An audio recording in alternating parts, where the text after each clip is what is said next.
one of the most famous stars in Hollywood history, is dead at 36. Marilyn Monroe was the most dominating actress in the 1950s and 1960s. Her personality filtered through the television screens into the streets, quickly making her a household name.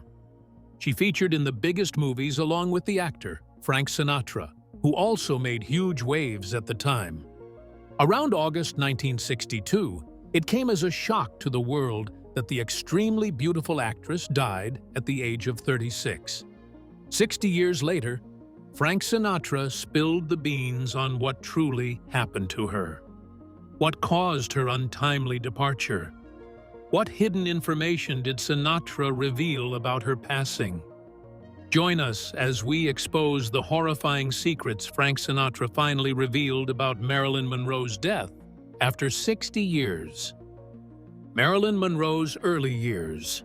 Born Norma Jean Mortensen on June 1, 1926, Marilyn Monroe was regarded as the beautiful blonde bombshell in comic performances. Her mother, Gladys Pearl Baker, belonged to a modest Midwestern family who moved to California at the turn of the century. Gladys Baker married John Newton Baker at the young age of 15, a man older than her by 9 years. The marriage ended in an ugly divorce as Gladys gained sole custody of her 2 children, Robert and Bernice. Unable to come to terms with the custody decision, John Baker defied the legal custody judgment, snatched both children, and moved to his native home in Kentucky. Marilyn Monroe only knew that she had a sister, Bernice, at the late age of 12. Both sisters met later in 1944, when Monroe was around 17 or 18 years old. After the divorce from her husband, Gladys accepted a job as a film negative cutter at Consolidated Film Industries. She had a second marriage to Martin Edward Mortensen in 1924, but it was short-lived. They had a separation a few months later, and she finalized the divorce with him in 1928. Marilyn Monroe was supposed to be the child of Martin Edward Mortensen, seeing that she bore the birth name of Norma Jean Mortensen. In a surprising twist of fate in 2022, however, DNA tests pointed to a certain Charles Stanley Gifford as Marilyn Monroe's biological father, with whom Gladys had a discreet affair in 1925. Marilyn later discovered that she had 2 more half-siblings from Gifford's previous marriage, a sister named Doris Elizabeth and a brother referred to as Charles Stanley. Though Gladys was financially and mentally prepared for parenthood, Marilyn's early years were surprisingly stable, as she didn't seem to lack the basic necessities of life. As time wore on, the struggle to make ends meet became tougher for Gladys, so she opted to place Marilyn under the care of Albert and Ida Bolender, who were evangelical foster parents living in the rural town of Hawthorne. Gladys later moved to the city for work, so she planned on taking Marilyn back. In 1933, Gladys managed to get a little house in Hollywood, making her comfortable enough to bring a 7-year-old Marilyn Monroe under her care. Things went south when Marilyn's mother suffered a mental breakdown in 1934, which led to a diagnosis of paranoid schizophrenia. Seeing how her mother fell apart due to the pressures of life, it's a wonder how little Marilyn Monroe rose to become the big movie star she was. How did she end up at the grandest stages as an actress? Let's take a look at how she rose above the challenges life threw at her from a young age. The mental breakdown of her mother kick-started a disturbing period in her life, where she frequently visited the hospitals. Marilyn Monroe was suddenly left as a ward of the state, having been sheltered and taken care of by loved ones for the major part of her life. Quickly, a friend of Gladys named Grace Goddard intervened as she took over the welfare of Marilyn and supervised the affairs of Gladys.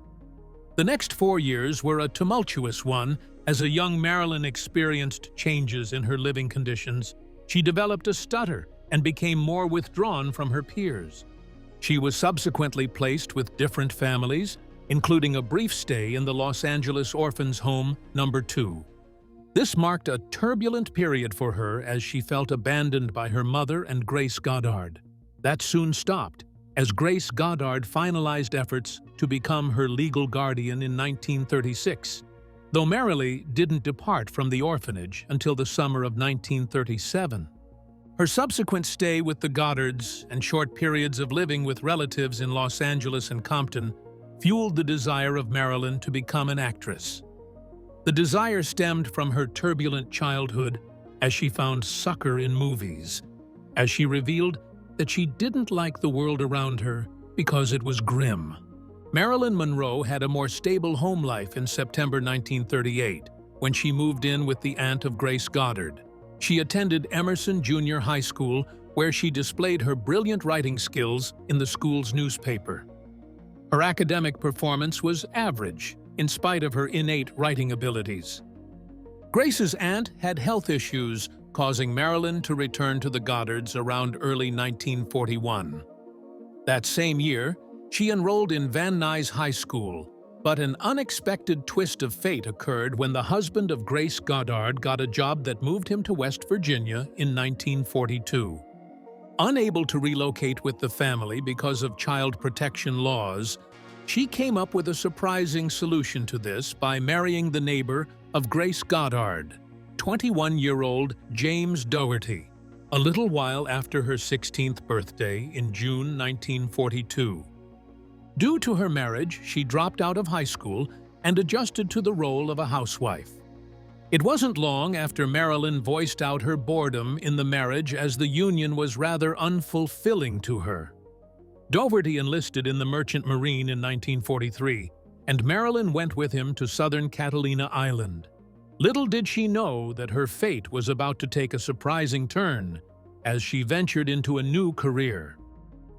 From modeling to acting, James Dougherty was shipped out to the Pacific in April 1944, where he stayed for the next 2 years.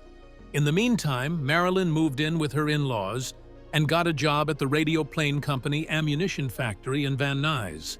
At the end of 1944, she met a photographer named David Conover, who had been deployed by Captain Ronald Reagan to the factory with a mission to take photos of female workers that would boost their morale.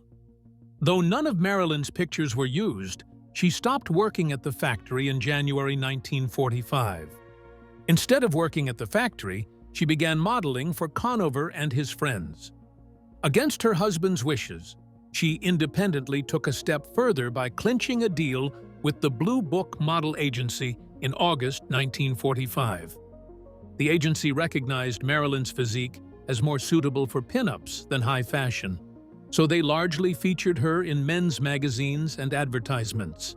To improve her chances of getting modeling jobs, she underwent a stunning transformation by straightening and dyeing her hair blonde. Emmeline Snively, the owner of the modeling agency, acknowledged Marilyn as one of the agency's most ambitious models when she amassed 33 magazine covers by early 1946. She worked under the name Jean Norma at times. She then signed with an acting agency in June 1946 with the help of Snively. After having an unsuccessful interview at Paramount Pictures, a screen test was later arranged by Ben Lyon, a 20th Century Fox executive.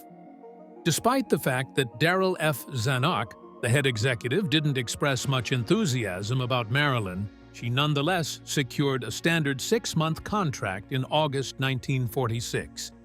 As an act of preventing her from signing with a rival studio under Lyons and her selection, Marilyn adopted the stage name Marilyn Monroe. The name was inspired by Broadway star actress Marilyn Miller and her mother's maiden name. In September 1946, she put an end to her stale marriage with Dougherty through a divorce. Her initial 6 months at 20th Century Fox were focused on learning acting, singing, dancing, and observing filmmaking. In February 1947, the acting contract was renewed, allowing her to act on some parts in the movie Dangerous Years. She took on occasional film jobs and made a return to modeling. Marilyn Monroe had a shy and insecure demeanor, which made Fox decline the renewal of her contract in August 1947. Undaunted by this act, She continued acting studies at the Actors Lab, where she grabbed a little role in the play, Glamour Preferred. Immersing herself in networking activities, she gained strategic connections in the industry and maintained relationships like the occasional involvement with Fox executive Joseph M. Schenck. Her connection with Schenck led to her signing with Columbia Pictures in March 1948, where her appearance embodied Rita Hayworth. She worked with a drama coach to polish her acting skills, and it was while at it that she starred in a low-budget musical called Ladies of the Chorus. The musical depicted a chorus girl who was courted by a rich man. After this, she screened for the lead role of Born Yesterday in 1950, but her contract wasn't renewed at Columbia Pictures. Ladies of the Chorus had a mild reception after its release a month later. Marilyn struggled for a while as she acted after 2 of her contracts weren't renewed. It seemed like she wasn't cut out for the big screens, but all that was about to change in a moment. A flash of success. When Columbia Pictures refused to renew her contract, Marilyn Monroe had no choice but to return to the modeling scene. She took part in the Pabst beer commercial and also posed for artistic photos taken by Tom Kelly for John Baumgarth calendars, where she exposed all of her body under the alias Mona Monroe. She was comfortable with this exposure as she made bikini and topless poses for an artist named Earl Moran. A little while after leaving Columbia Pictures, her life picked up when she became a protege and mistress of Johnny Hyde, the vice president of the William Morris Agency. Using the influence of Hyde, she got minor roles in different films, including standout performances in a drama titled All About Eve, and also in John Huston's film In Noir named The Asphalt Jungle, which took place in 1950. Though she had limited screen time, she garnered the attention of fans, which facilitated her transition from a movie model to a professional actress. In December 1950, Hyde proceeded to negotiate a 7-year contract for Marilyn with 20th Century Fox. But things quickly went awry when Hyde passed away from a heart attack a few days later. Grieved by Hyde's demise, Marilyn pushed on with her career in 1951, where she got supporting roles in averagely successful 20th Century Fox comedies. In doing this, her popularity kept going up with a raving fan base. This made her get the title of Miss Cheesecake of 1951 by the Army newspaper Stars and Stripes in the Korean War. Marilyn Monroe was named the best young box office personality in February 1952 by the Hollywood Foreign Press Association. She had a lot of relationships in her private life, including a famous romance in early 1952 with former New York Yankees baseball star Joe DiMaggio. In March 1952, she was hit with a scandal when she publicly admitted to posing for an artistic calendar that featured unclothed subjects in 1949. Instead of hiding from the revelation, she and the studio decided to come out clean to the public about it, as she spoke about her financial struggles at the time. This seemed to be a smart move, as it generated lots of public sympathy, which resulted in a spiky increase in her films. Life magazine then featured her on their cover as the talk of Hollywood. A gossip columnist named Hedda Hopper labeled her as the Cheesecake Queen turned box office smash. Her studio and management decided to make the most of this newfound attention by strategically releasing 3 films titled Don't Bother to Knock, Clash by Night, and We're Not Married. By this time, she was already a sex symbol because of her suggestive modeling pictures, which were all over the place. Despite this, Marilyn longed to show her acting range and have the public look beyond her body to her talent. She proceeded to attend acting classes and accepted diverse roles in movies. In the course of time, she took on substance abuse because of her personal struggles, which caused her several difficulties on film sets. Other cast and crew members believed that she was difficult to work with. In 1953, Marilyn had a year that cemented her place in the movie industry. A Technicolor movie noir called Niagara showcased her as a femme fatale and established her trademark makeup appearance. The satirical musical comedy, Gentlemen Prefer Blondes, placed her in the movie industry as the quintessential dumb blonde. She later had her biggest box office success in a movie titled How to Marry a Millionaire. This helped her secure her place as the leading sex symbol in Hollywood. Movie star challenges led to hasty marriage. Though she was a rising star, that didn't stop her from facing difficulties on set and on her personal life. Her dependence on acting coaches and challenges with directors created a reputation that made her look very unsuitable to directors when it came to casting for roles. Notwithstanding, her popularity continued to skyrocket, earning her an enviable spot in the annual Top 10 Money-Making Stars poll. She appeared on the first issue of Playboy in December 1993, which further crowned her status as a Hollywood icon. Around 1950, Marilyn Monroe struggled with a stagnant contract that led her to get massively underpaid compared to her contemporary actresses. The reason for this was because the 20th Century Fox studio executive Darryl Zanuck was standing in her way due to personal animosity. He went the extra mile to stop her efforts at getting diverse roles. Pressured by the studio owner, Spiros Skouras, Zanuck shifted 20th Century Fox's business direction exclusively to entertainment, stopping any further plans for serious movies. The fallout caused the suspension of Marilyn in 1954 when she rejected the musical comedy The Girl in Pink Tights.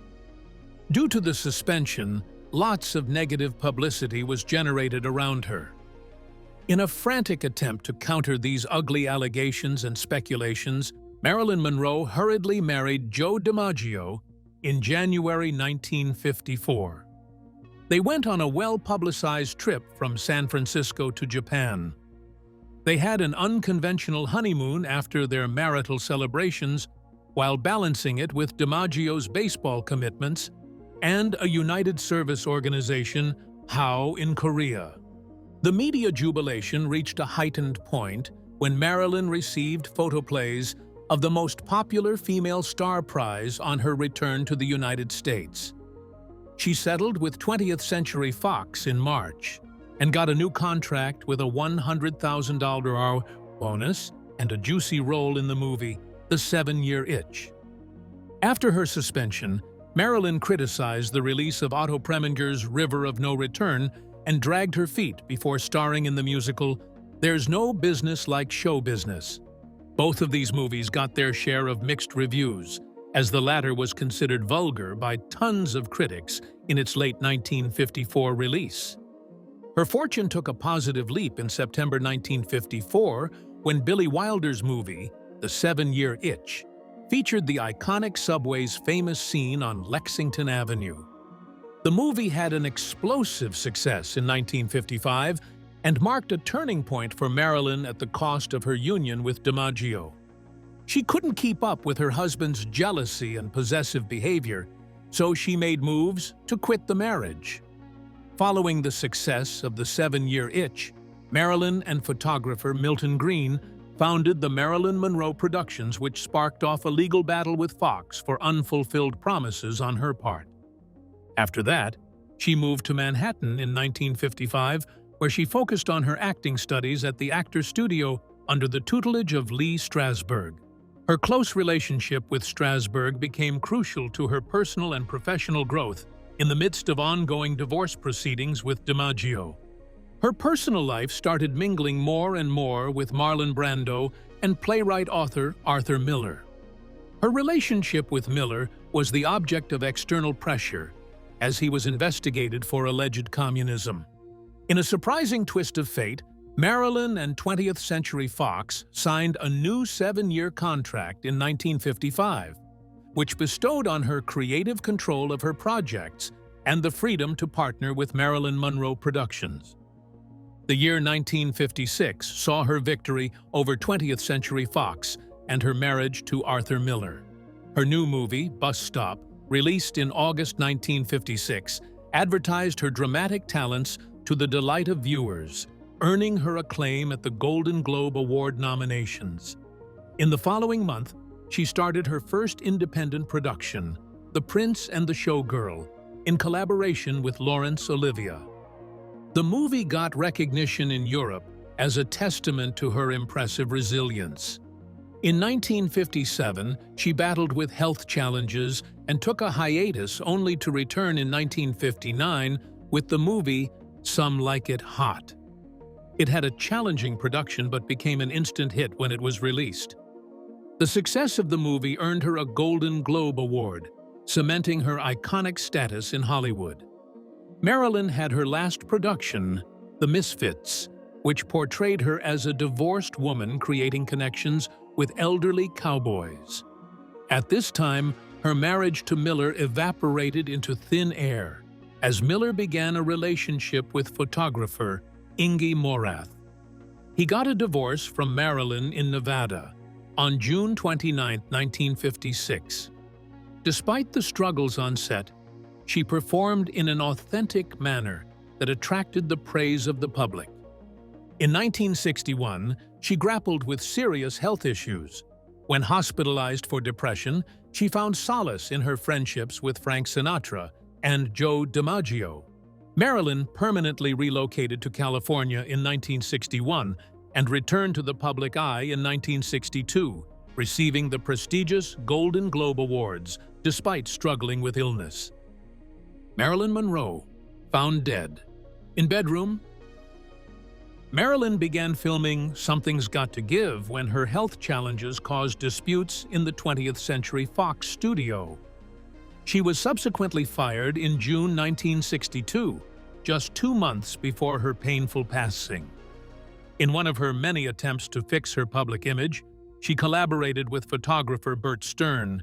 She posed for a series of revealing photos, which were released posthumously with the title The Last Sitting.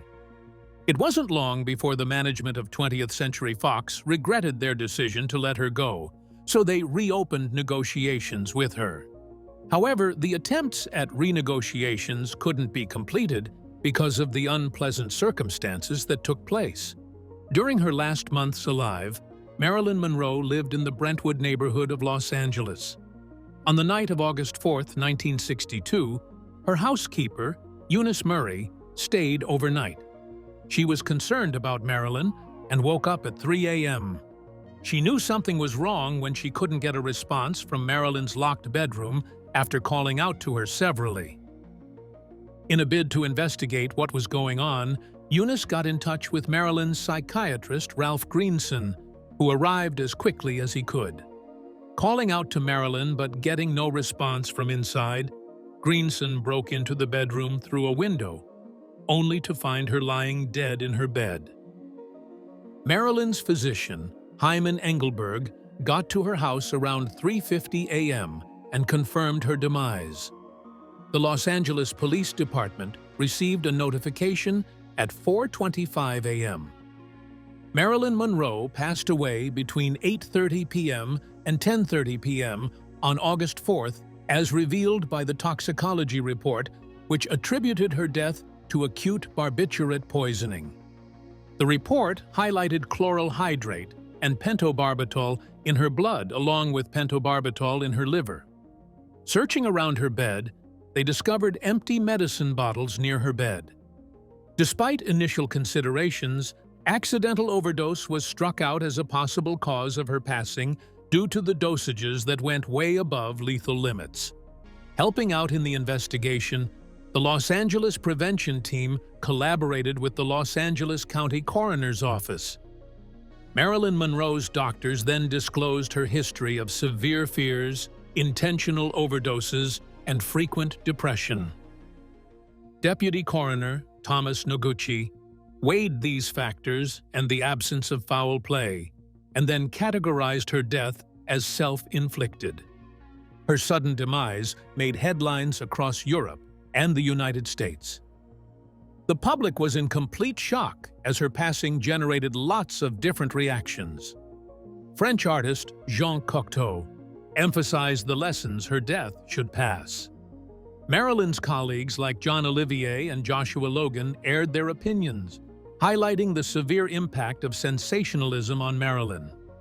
A private funeral was arranged by Joe DiMaggio, Bernice, Baker Miracle, and her business manager on August 8th at Westwood Village Memorial Park Cemetery. The service drew a large crowd who watched from outside, but it was attended only by her closest associates. Joe DiMaggio's love for Marilyn never wavered as he kept sending roses to her resting place every single week, as it was a request she once made to him, and he accepted. The next few decades saw various conspiracy theories getting spun to challenge the cause of her demise. Conspiracy theorists pointed to the possibility of getting assassinated. Norman Mailer's biography in 1973 started widespread speculation about foul play, which led to a 1982 threshold investigation by Los Angeles County District Attorney John Van de Kamp. However, the investigation revealed that there was no evidence found that alluded to foul play in her death. Frank Sinatra exposes the true cause of her death. At the end of his life, Frank Sinatra usually reflected in the sorrows, romances, and treasured companionships he enjoyed with his women, including Marilyn Monroe. Tony Opedisano, a close associate of Frank Sinatra and his former road manager, threw more light on Sinatra's perspective in an excerpt from his memoir, Sinatra and Me in the Wee Small Hours. Opedisano opined that he harbors doubts about Marilyn's death being just an accident. He strongly believed that she passed away as a result of foul play. Opedisano never came to terms with the death of Marilyn. Contrary to what the public thinks, Sinatra and Marilyn share an amazing friendship, rather than a romantic relationship. Even when Sinatra admired her beauty and sense of humor, he considered her too delicate and troubling for a casual affair. Opedisano would reveal that in a display of trust, Marilyn shared her most intimate relationship secrets with him, including the one she had with President John F. Kennedy and Robert F. Kennedy. When these affairs came to an end suddenly, Marilyn talked to Sinatra as she expressed her confusion about being shut out entirely once the romantic ties ceased. On the weekend before her abnormal death, she spent time in the popular Cal Neva Lodge near Lake Tahoe that was partly owned by Sinatra. Something the public wasn't aware of Opedisano's revelations was that Marilyn wanted to make a press announcement the next week about reconciling with her ex-husband, Joe DiMaggio. The press conferences led to fears that she would reveal details about her affair with the Kennedys. However, Sinatra was convinced that she would never expose the Kennedys because she still nurtured feelings for John F. Kennedy. Opedisano disclosed that Sinatra still believes that had the press conference not been announced, Marilyn Monroe might have lived much longer. In the aftermath of Monroe's passing, Sinatra's attorney, Mickey Rudin, informed him of the disturbing rumor that Marilyn had been murdered, possibly with a barbiturate suppository. Frank Sinatra believes that there's a connection between the passing of Marilyn and the mafia.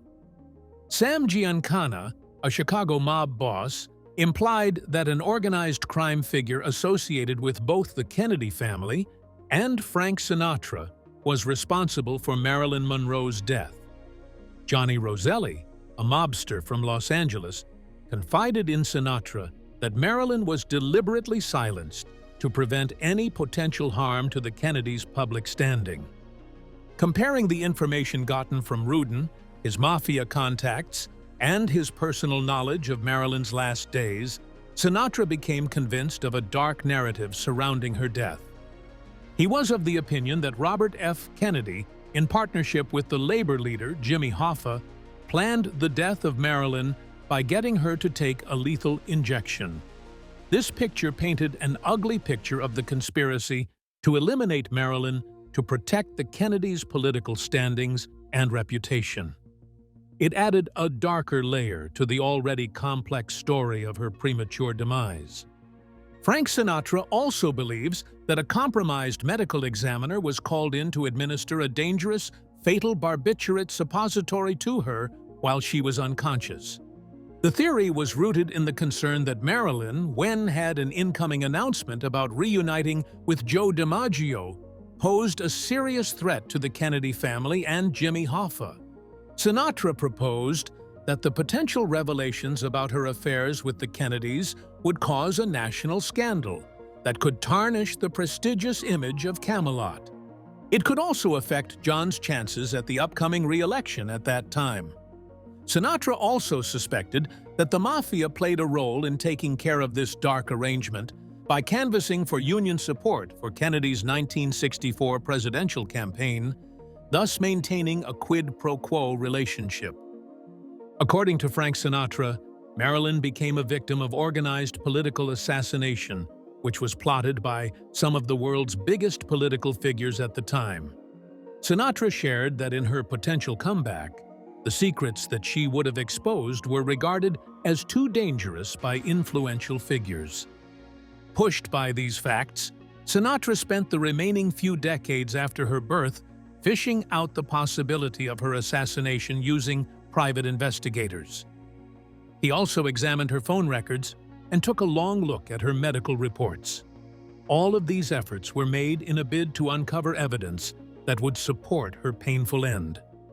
Frank Sinatra's firm belief that Marilyn Monroe's life was deliberately snuffed out demonstrated his unwavering commitment to his concern and the lengths he went to seek justice for his friend's passing.